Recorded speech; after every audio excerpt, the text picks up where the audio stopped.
Hello friends, this is Sarfaraz. Welcome to Dynamic Mantra. आज हम लोग बात करेंगे सीटेट से रिलेटेड, क्योंकि सीटेट में अभी हम लोगों को क्या करना चाहिए। सीधी बात है, ज़्यादा इधर उधर की बात नहीं करेंगे, क्योंकि तैयारी सभी लोग करते हैं, एग्जाम के लिए सभी लोग प्रिपेयर हो रहे हैं। लेकिन आपको किस हिसाब से तैयारी करना है, आप अगर आपको ये आइडिया नहीं लग रहा है, सब कोई बोलता है प्रैक्टिस करो प्रैक्टिस करो, लेकिन प्रैक्टिस कहाँ से करें, प्रैक्टिस क्या करें, प्रैक्टिस को कैसे करें जो उसमें हम लोग इंप्रूव करें। यानी आप प्रैक्टिस लगभग सभी लोग करते हैं, एमसीक्यू एग्जाम है, मल्टीपल चॉइस वाला एग्जाम है भाई, आपको ऑब्जेक्टिव एग्जाम है, तो सभी लोग प्रैक्टिस तो करते हैं। लेकिन प्रैक्टिस करने का एक जादुई ट्रिक मैं बताऊंगा। अगर ये 10 दिन आप अगर उस हिसाब से प्रैक्टिस करते हैं तो आपका 100% एग्जाम में क्वालिफाई होगा।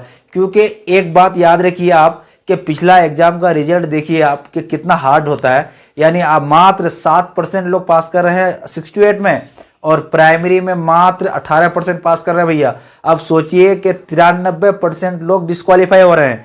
और इधर आपका सारा का सारा खेल जो होता है, यानी आपको प्रैक्टिस पे होता है। प्रैक्टिस हम लोग नहीं करते हैं, जिसके कारण हम लोग 2 नंबर 3 नंबर से डिस्क्वालीफाई हो जाते हैं। यानी कोई लेके आता है 88 89 तक आता है, लेकिन हम लोग को 90 नहीं ला पाते हैं। बात करेंगे आज उसी पे कि हम लोग प्रैक्टिस कैसे करें जो हमारा आसानी से, यानी सीटेट का एग्जाम इसी बार हम लोग क्रैक कर सकें।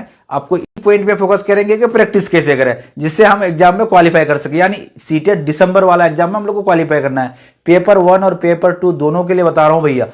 अगर आप नए हैं हमारे चैनल में तो आप हमारे चैनल को सब्सक्राइब कर दीजिए और दोस्तों तक शेयर कर दीजिए। मैं बहुत ही इंपॉर्टेंट बात बताने जा रहा हूं कि प्रैक्टिस में आप जानते हैं कि OMR सीट पे प्रैक्टिस करना है। आप सिर्फ कॉपी पे ABCD लिख रहे हैं अगर बच्चे वाला, तो आपको वो करने से होगा नहीं, क्योंकि आपके पास समय नहीं है। आप 4 महीना पहले फॉर्म भरे हैं लेकिन अभी तक तैयारी नहीं की है। तो आपको 10 दिन में जो बता रहा हूं उस हिसाब से आप कीजिए। OMR में प्रैक्टिस तो करेंगे, वो सही बात है, आप गोला बनाएंगे वो भी सही है, यहां तक तो कोई दिक्कत नहीं कि OMR में हम लोग प्रैक्टिस कर रहे हैं, टाइम देख के प्रैक्टिस कर रहे हैं, लेकिन फिर भी हम लोग का इंप्रूव नहीं हो रहा है। यानी हम लोग जब सीटेट का मॉडल सेट को बना रहे हैं, यानी प्रीवियस ईयर के क्वेश्चंस को बना रहे हैं, तो हम लोग इंप्रूव नहीं कर रहे हैं। तो इंप्रूव करने के लिए ही आज मैं बताऊंगा।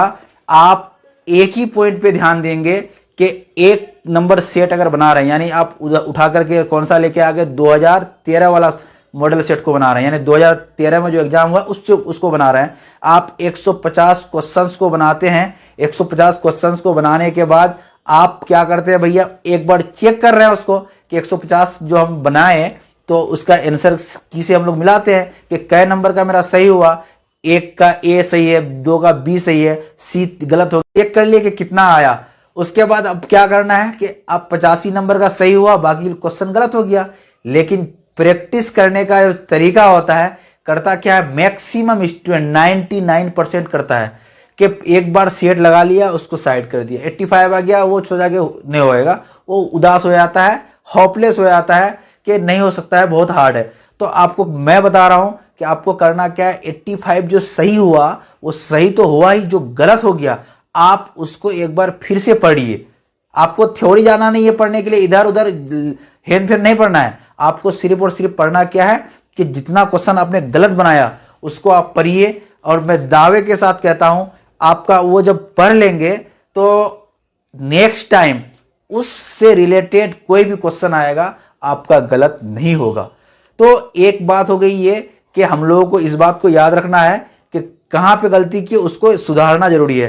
तब फिर से वही सेट को आप 2 दिन के बाद मारिए या 3 दिन के बाद मारिए, मैं आपको दावे के साथ कह सकता हूं कि आप उस सेट में 150 में 130 नंबर आएगा आपका। और जो गलती किए थे ऑटोमेटिक है कि वो गलती आपका सुधार हो जाएगा। सुधार होने के बाद एग्जाम में अगर उससे रिलेटेड क्वेश्चन आएगा, ये तो श्योर है कि आप उसमें सही करके आएंगे। तो प्रैक्टिस करने का एक मेन तरीका हुआ। दूसरी बात याद रखने योग्य, ज्यादा इधर उधर की बातों को नहीं पढ़ना है, थ्योरी नहीं पढ़ना है, कुछ भी नहीं करना है। ये 10 दिन आपको सिर्फ और सिर्फ ऑब्जेक्टिव क्वेश्चंस को आपको बनाना है। और ये 10 दिन आप ऑब्जेक्टिव क्वेश्चन को बना के उसको फिर से पढ़ते हैं अगर, कि कहाँ कहाँ हम गलती किए। आप अगर अपनी गलतियों पे एक नज़र डालते हैं तो एग्जाम में आप पास हैं, इस एग्जाम में आप क्वालिफाई हैं। क्योंकि अपनी गलतियों पे जो नज़र डाल दिया भैया, वो इस दुनिया में कामयाब है। इसलिए याद रखेंगे कि सीटेट की तैयारी करने के लिए आपको बहुत समय मिला, लेकिन आप सोए हुए थे।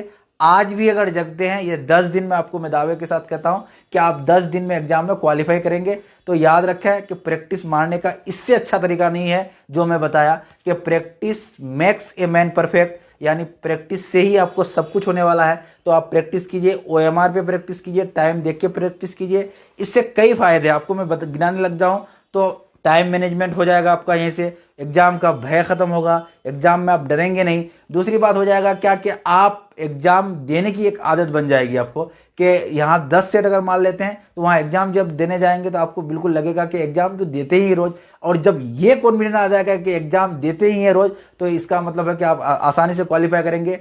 जो डरा वो मरा। तो आपको डरना नहीं है, आपको जिंदा रहना है और एग्जाम दे के आना है, क्वालिफाई होके आना है। और मेरे चैनल को आपको सब्सक्राइब भी करना है और शेयर भी करना है। थैंक